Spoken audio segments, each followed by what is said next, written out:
Hey everybody, how's it going? Hope you're having a fantastic week. Today I'm going to do a review of the Xvive U4 wireless in-ear monitor system. So I started at this new church back in December, and it being an older church, they've got some gear in there that's not of the highest quality. They were trying to convert over to being digital and all that sort of stuff, so I'm back to the X32 and some other things like that, but that's for another time.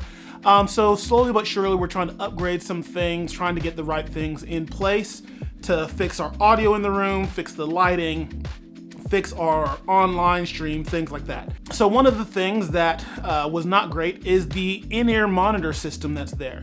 So for a wired system, they were using the P16s. I don't like P16s, I don't like Avioms, I'll explain that another time. So I replaced the P16s with some little headphone amplifiers. They were like the Behringer headphone amplifiers. They were $30. You plug in your headphones into those, and then we're using the X32 or M32Q app on your phone to control in-ear monitor mixes. So for 30 bucks, you can have a really simple wired in-ear monitor system, no problem, not worth spending the cost on P16s or Avioms and things like that, my personal opinion. But for a wireless solution, I needed to figure it out. They've got a cheap wireless unit there that has two packs that go along with it, but you can't separate them out. It's all one unit. The sound quality is really poor on it, and you can tell that this was purchased, let's go with the word inexpensively, to try to get there. Now there are some things you can get that are inexpensive, budget-friendly options. They don't break the bank, but they are good quality that work. But you have to do your research and you have to figure that out before you just go buy the cheap thing just so you could have something. And then you end up just spending more money on that thing again as it breaks and as it replaces, it's not built well, all that sort of thing. So since I don't have a large budget, I needed to get some new wireless options. So I decided to go do some research, like I just said, and I came across the Xvive systems. And from all the reviews that I've watched of them and everything like that, it seemed like a good option. There are some quirks about these that I don't love that I'll get to, but I decided to try one out. As of right now, if you go to Amazon, I believe they are listed for $229 for a single unit. It's the same on Sweetwater's page. I got them for about $183 on Amazon, so you can keep an eye out, see if it drops price anytime, things like that. So I've had this for about a month now and decided to try one out before I bought a couple more of them for our other singers and other people that need wireless in-ears. So what it comes with, inside the box is back there. I already unboxed it. I'm not doing an unboxing, I'm talking about it. Inside the box, you get the receiver here, and you get the transmitter, both very, very small, as you can see. Let's find a comparison. Hold on. We got a box of strings here. So regular box of strings. Here is the receiver. Really tiny, and that's how thick it is there. This is the transmitter right here. So it's obviously taller, but skinnier, still thick. And this is what they are compared to the size of a box of strings. The build quality on them is actually really good. This is a metal housing on both of these. Feels good, feels solid, feels weighty. They both have some weight to them. But that also is a little bit of a quirky problem that I have with them as well, that I'll once again get to in a moment. But the build quality on them feels really good. It also comes with a little pouch that you can carry them in, and it comes with a charging cable. Now these are not on standard like AA batteries or anything like that. They are charged through a cable. So they've got their own internal batteries that you charge. It's one of the things that I was worried about getting them. Am I gonna have to charge them in between services and all that sort of thing? And what I've found is that they've actually done really, really well.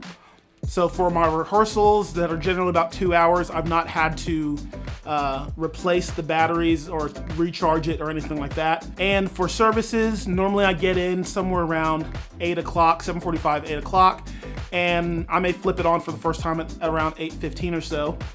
And I'll turn it off obviously when I'm not on stage, but by the time I leave at 12:15 or so, battery's still been good. I haven't had any issues with them. I believe online it says that they've got a 7-hour battery life. I've not come anywhere close to having to use it that long to test that, but for my needs on a Sunday morning and on rehearsal, I've not had to feel like I have to charge these between services or anything like that. And I have left the transmitter by our stage box, and I just leave it plugged in along with our cable, the XLR that's plugged into it for the feed.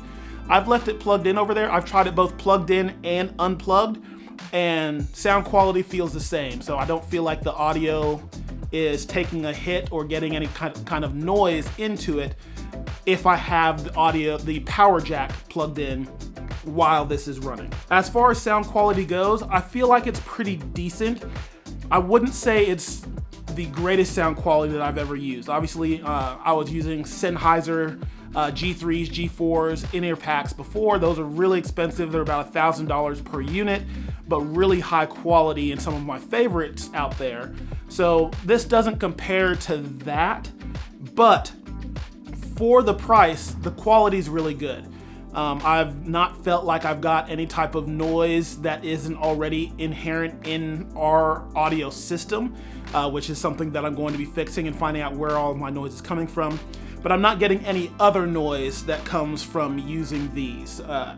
It all feels like, even if I plug into our wired packs, the same amount of noise that's in those is in these. So that's what's inherent in our system. But as far as clarity and all that, I am using my all-clear in-ear monitors, and I plug right into them and they're doing great. So what you've got on each one of these is you've got your aux and line selector on the transmitter, as well as the power switch that is over here. And then you've also got a channel selector. So you can select up to 6 different channels.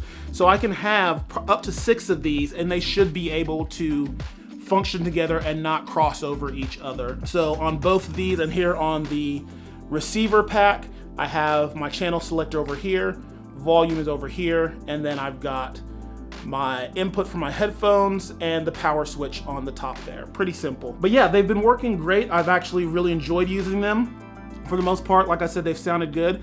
I also have tried some just distance stuff on them.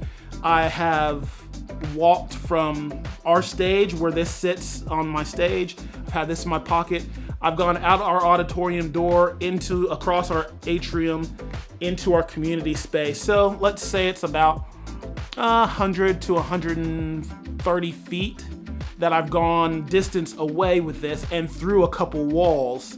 So line of sight is now broken, and I'm still getting signal. Now there's obviously some breakup between 2 or 3 walls. There is some breakup that happens. I'm actually relatively impressed that I can even still have this on. So it's actually been helpful as I've gone to check other things around the building, that I can still hear my pastor while he's on stage, so I know when I need to get back in there as I'm checking, making sure other things are working, things like that. A couple of the things I have not enjoyed about them.